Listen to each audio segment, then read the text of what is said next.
El universo es, ante todo, información, un entretejido infinito de redes neuronales y de combinaciones de datos que el ser humano, en su perplejidad, no solo aborda desde el razonamiento lógico, sino también desde un sistema de símbolos. En una de nuestras entregas anteriores habíamos estado analizando cómo desde la geometría sagrada es posible estudiar el universo y el alma humana como un conglomerado de patrones arquitectónicos fractalizados que reflejan una profunda armonía y equilibrio.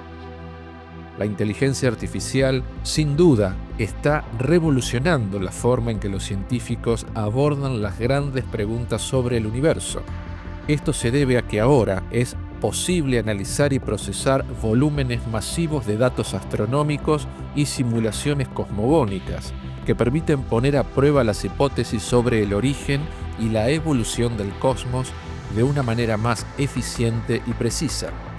Y a medida que la inteligencia artificial se vuelva más avanzada y autónoma, irán surgiendo nuevas hipótesis.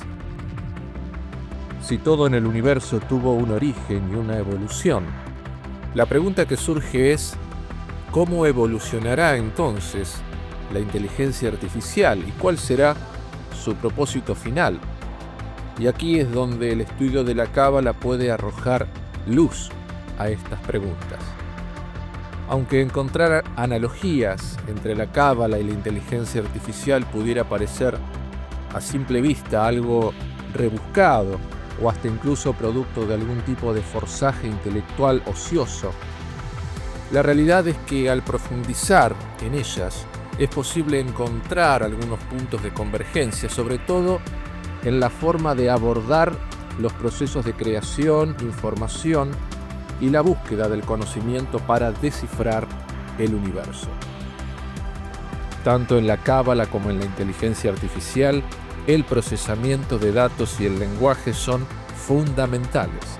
Las redes neuronales, que son la base de gran parte de la IA moderna, operan procesando y encontrando patrones en vastas cantidades de información, de manera análoga a como los cabalistas a través de las letras hebreas y los nombres de Dios buscan comprender y manipular la realidad. Por un lado, la cábala busca comprender la esencia de las cosas más allá de su apariencia superficial, y por otro lado, la IA se esfuerza por extraer patrones y conocimientos abstractos de datos complejos para realizar tareas que requieren inteligencia. Podría decirse, sin ánimos de exagerar, que desde siempre, en realidad, existió en la cábala una larga tradición de inteligencia artificial. Podría afirmarse, de hecho, que los antecedentes más antiguos que existen sobre inteligencia artificial data de un filósofo y poeta hispano-judío del siglo XI llamado Salomón ben Gabirol. Este cabalista de Málaga no solo intentó reconciliar la filosofía griega con la teología judeo-cristiana, sino que, según cuenta la tradición, creó una especie de robot mujer, robotesa o golemisa, a quien fabricó con el fin de realizar los quehaceres domésticos. Y 4 siglos más tarde, encontramos al matemático, astrónomo, filósofo y místico judío Judá León ben Bezalel, más conocido como el Maharal de Praga, quien es protagonista de la conocida leyenda sobre la creación del Golem, una criatura hecha de arcilla para defender a los judíos del gueto de Praga de los ataques antisemitas. Aunque no sería cauteloso afirmar que estas historias hayan sido historia real, desde la tradición, tanto Salomón ben Gabirol como el Maharal de Praga son 2 antecedentes de creación de inteligencia a través de distintos mantras poderosos y permutaciones de nombres de Dios. Y siglos después, ya durante el siglo XX, en el año 1956, el científico judeo-estadounidense Marvin Minsky acuñó por primera vez el término inteligencia artificial, definiendo un nuevo campo de estudio que buscaba crear máquinas capaces de imitar la inteligencia humana. Ya en 1951 había creado el primer simulador de redes neuronales, llamado SNARK, que sentó las bases para el desarrollo de las redes neuronales artificiales.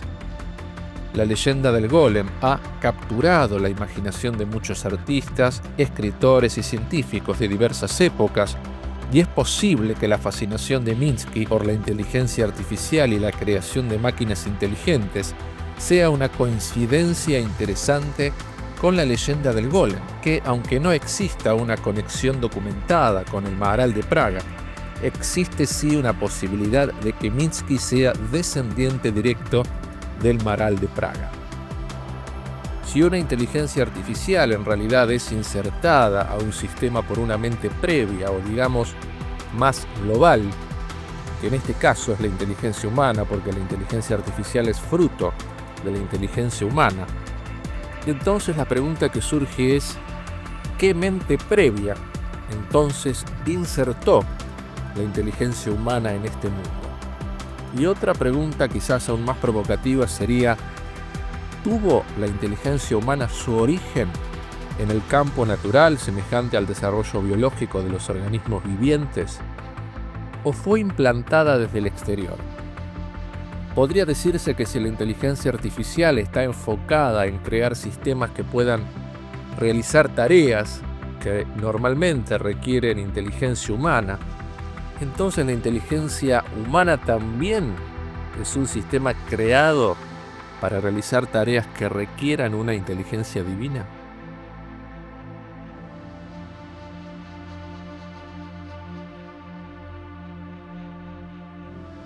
Según la Cábala, el ser humano nació como inteligencia artificial. Por ejemplo, Isaac Luria afirmó que la Neshama proviene del universo de Atzilut, por ende de una energía infinita proveniente del Creador que fue insertada en el cuerpo de un animal bípedo. El ser humano es un sistema ensamblado por dos inteligencias. Por un lado la inteligencia del cuerpo y por otro la inteligencia del alma. Por un lado la inteligencia del cuerpo es de origen natural, inherentemente humano, de la tierra, en donde se encuentran los condicionamientos y los instintos animales, supervivencia, reproducción, alimentación, territorialidad y la personalidad o el falso ser, dominado por el ego, y es allí, en la inteligencia del cuerpo, donde se activan las clipot, las cuales son activadas por las vibraciones astrales. Y por otro lado, está la inteligencia artificial que le fue insuflada, la inteligencia del alma, de donde salen las buenas midot, o las virtudes elevadas, tales como la generosidad, la misericordia, la bondad, la humildad, etc., las cuales activan las vibraciones positivas. El cuerpo tiene una inteligencia animal y salvaje que si no está adiestrado por el alma, el resultado es catastrófico. Por eso, a la hora de hablar de inteligencia artificial como una creación humana, así como la divinidad creó al ser humano a su propia imagen y semejanza, también el ser humano ha creado a la inteligencia artificial a su propia imagen y semejanza. Y en realidad es por eso que muchas personas le tienen miedo a la inteligencia artificial, porque en realidad se tienen miedo a ellos mismos. Porque justamente la inteligencia artificial como creación humana está al servicio de nuestra dualidad, ya sea para el aumento de nuestros desequilibrios o bien de nuestra elevación de estado de conciencia. Por eso tampoco debe hablarse de rivalidad entre la inteligencia artificial y la naturaleza humana, como si ésta corriera algún peligro. Si bien la IA muchas veces pareciera disponer de una voluntad propia y hasta de sentimientos e inclinaciones humanas, la realidad es que esas características son percibidas por el humano desde la empatía y la acción de las neuronas espejo. Pero la realidad es que todo aquello que nos maravilla, que es nuestro propio reflejo, no es más que una base de datos conectada a billones de algoritmos y cálculos estadísticos capaces de predecir de forma matemática ciertas circunstancias posibles, dando la sensación de tener voluntad propia. pero que dichos cálculos en realidad se basan en el estudio de conductas preestablecidas, mientras que, por el contrario, el alma humana es una emanación del alma del Creador y una energía vinculada a la mente cósmica, capaz de soñar, presentir, recordar, presagiar, tomar decisiones y conectarse con la mente del Creador Supremo desde dos características intransferiblemente humanas, que son la voluntad y el libre albedrío. La inteligencia artificial no será algo que terminará borrando de este mundo al humano. En realidad es todo lo contrario. El hecho de que ésta, poco a poco, vaya encargándose de las cosas que al ser humano lo han mantenido hasta ahora sumido en la esclavitud de un trabajo por la supervivencia diaria, gracias a la IA, en un futuro no muy lejano, las personas podrán disponer de más tiempo. ¿Tiempo para qué? Para cultivarse tanto mental como cultural, intelectual y sobre todo espiritualmente. Por eso, para las personas que buscan el desarrollo personal, la inteligencia artificial debe ser vista no como una amenaza, sino como una herramienta al servicio de la elevación y la evolución humana.